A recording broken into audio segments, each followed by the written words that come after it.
মুছলমান সমাজে দেখুৱালে আদৰ্শ ধৰ্মতকৈ ভাতৃত্ববোধক দিলে আগস্থান মুছলমান সমাজৰে সিদ্ধান্তক লৈ দেশজুৰি চৰ্চা হিন্দু ধৰ্মীয় উৎসৱৰ বাবে পিছুৱাই দিলে জুম্মা নামাজৰ সময় সম্প্ৰতি আৰু ভাতৃত্ববোধ বজাই ৰাখিবলৈ এই সিদ্ধান্ত হোলীৰ বাবে জুম্মা নামাজৰ সময় পিছুৱাই দিলে মুছলমান সমাজে হিন্দু শিশুৱে যদি ভুলবহত ৰং দিয়ে তাক আওকাণ কৰিবলৈ আহ্বান স্থানীয় মছজিদত নামাজ আদায় কৰিবলৈ আহ্বান জনাইছে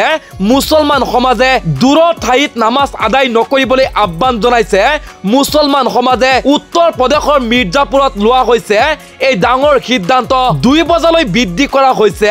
জুম্মা নামাজৰ সময় হোলী আৰু জুম্মা নামাজ একেদিনাই পঢ়াৰ বাবে এই সিদ্ধান্ত লৈছে মুছলমান সমাজে মুৰাদাবাদতো লোৱা হৈছে এই অনুৰূপ সিদ্ধান্ত